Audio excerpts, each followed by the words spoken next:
Llegamos a ustedes con la palabra de vida para permanecer en el amor y la luz. Es martes 29 de junio. Celebra la iglesia este día los santos Pedro y Pablo apóstoles. Pedro era un pescador del lago de Galilea en una pequeña aldea que tenía poca instrucción y estaba acostumbrado al trabajo rudo, era un pescador, ¿no? Pablo, sin embargo, provenía de una familia judía, de una ciudad importante, y había sido criado en el ambiente de la cultura greco-romana. Por eso era una persona formada, una persona, diríamos, culta, como se dice hoy, ¿no? Estas dos vidas que fueron distintas se hermanaron en la fe de Jesucristo, ¿no? Y cada uno de ellos, con su propio estilo y según el propio diseño que Dios tenía preparado para ellos, anunció el Evangelio de Jesucristo. Los dos murieron mártires y los recordamos el mismo día para celebrar en ellos dos aspectos fundamentales de la vida de la Iglesia. Uno es el aspecto jerárquico, representado por supuesto por Pedro, el primer papa, ¿no es cierto?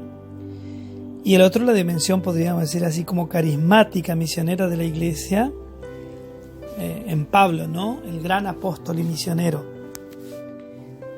Y el Evangelio que meditamos este día entonces está tomado de Mateo 16, versos 13 al 19.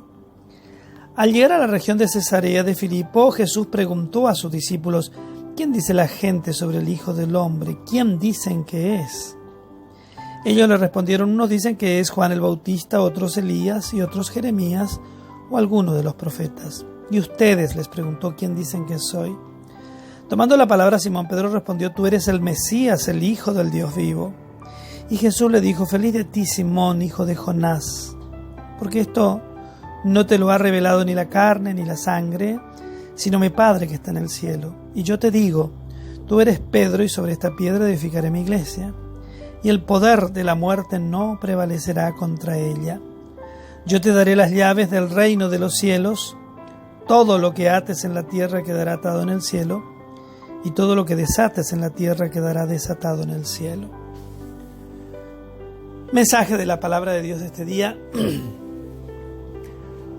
Bueno, es claro que Pedro confiesa públicamente la fe en el Mesías, y por eso es la piedra, el fundamento sobre la que Jesús coloca, digamos, la piedra fundamental, ¿no es cierto?, sobre la que va a edificar la iglesia, con todo lo que sabemos que la iglesia es esta confesión de fe de Pedro, lo que lo hace el primer apóstol, y el que es además la piedra fundamental sobre la que Cristo dice va a edificar su iglesia. Pero es esa confesión de fe la que le da a Pedro entonces el aval de Cristo, lo que lo constituye entonces en el garante de la fe y en el garante de la misión de la iglesia.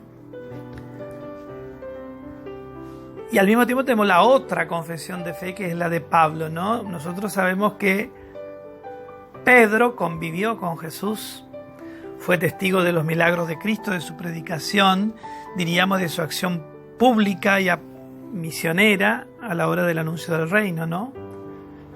Pedro fue, digamos, muy cercano a Jesús y convivió con Jesús y estuvo durante todo el tiempo, digamos, de la predicación evangélica. Fue testigo de la pasión, de la muerte y también de la resurrección del Señor. Pablo no era del círculo íntimo de Jesús.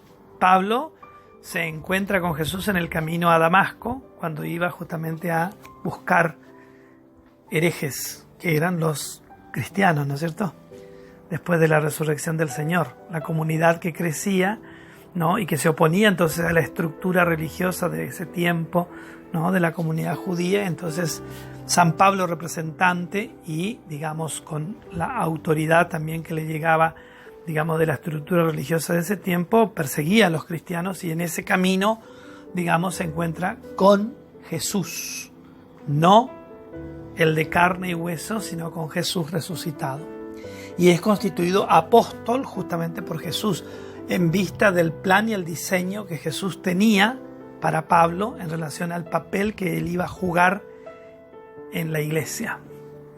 El gran misionero, el gran testigo de Jesús en el mundo pagano, ¿no? por su formación, por su coraje, por su talante, digamos, como apóstol. Jesús justamente lo constituye en apóstol, en su apóstol. Y ahí están las dos imágenes, ¿no? De Pedro y de Pablo, pilares fundamentales de la iglesia. En uno está sostenida, digamos, toda la vida de la iglesia en cuanto a su estructuración como, digamos, organización que tiene una cabeza que representa a Cristo en el mundo, en este caso Pedro, y el otro aspecto tan fundamental en la iglesia, que es el del anuncio, el de la misión, el carisma que tiene la iglesia para ir por el mundo anunciando la verdad de Cristo. Pedro y Pablo, pilares fundamentales de nuestra iglesia. Que la mirada de Cristo te guarde, el amor de la Virgen Consolata te custodie, descienda sobre tu casa, tu trabajo, tu familia, su santa y divina bendición.